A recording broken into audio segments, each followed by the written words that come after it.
Ito ang buhay ng aking sinmulan at bahay na kung saan dito ako nangarap. Kaya ngayon, samahan niyo akong puntahan at bisitahin. What up mga boss? Ayan, dito tayo sa dati kong tirahan nung una, nung bata pa ako. Since siguro mga 8 years old ako.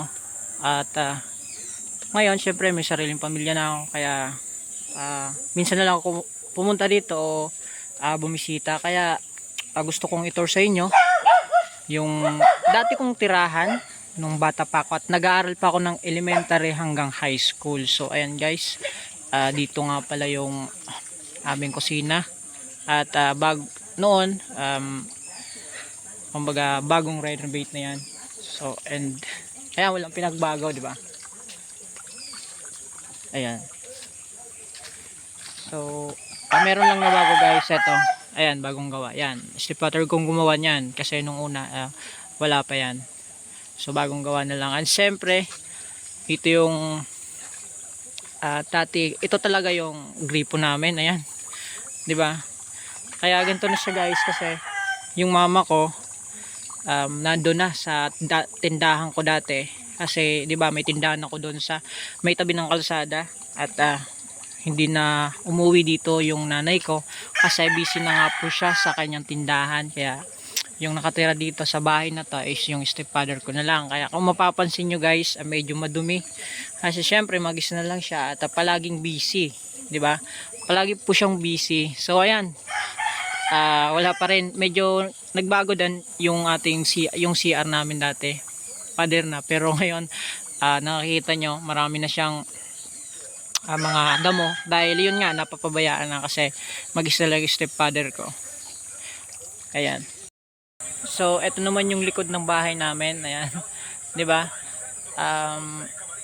Talagang luma na kasi alam nyo na, talagang medyo kapos sa pera at kahit doble kayod tayo at kahit may pangarap tayo, syempre may mga ibang ginagastusan kaya hindi matapos-tapos yung bahay na to. Ayan, and syempre nung bata pa ako, alam nyo ba, nung bata pa ako talagang maraming ginagawa dito, diba?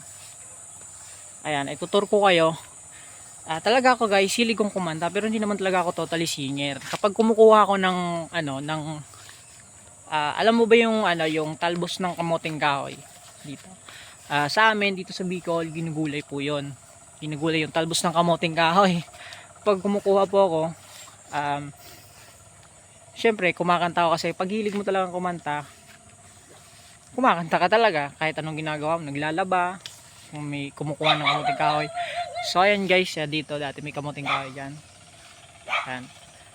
Habang kumukuha ako ng kamoting kahoy, kumakanta ako. At dito guys, kung makikita nyo, eto dati wala pa yan. Nung bata pa ako guys, wala pa yan.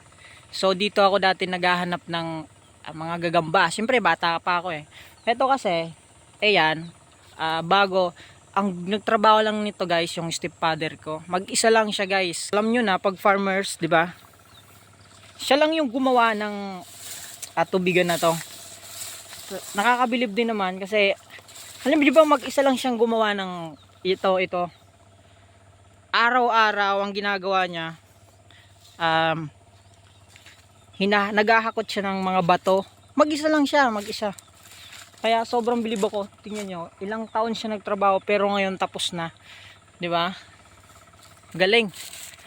Tara guys, ikututur ko kayo kasi nagpapatrabaho yung stepfather ko. Yung kapatid ko ang gumagawa. At alam mo na, for today's video kasi gusto ko kayong explainan kung yung una, di ba, nung bata pa ako. Dito kasi ako nanggaling bago ako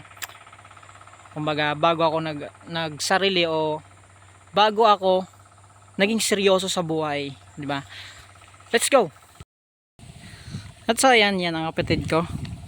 Siya po yung pinatrabaho ngayon ng stepfather ko kasi siya naman po talaga yung inaasahan simula pa nung una nung dumating yung kapatid ko. Siya na po yung inaasahan dito sa kanyang hacienda kasi alam mo na pag laki ka sa Bicol at kung hilig mo talaga maging farmers, syempre yan, hilig ng kapatid ko maging farmers, kaya siya yung pinagtuunan at siya yung kumbaga sa kanya yung tax na binigay ng stepfather ko.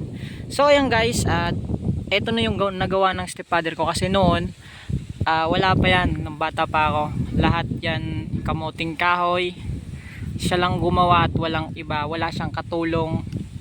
Kaya sobrang laki, di ba? Ilang taon niya yan tinrabaho, kaya ngayon kung makikita nyo,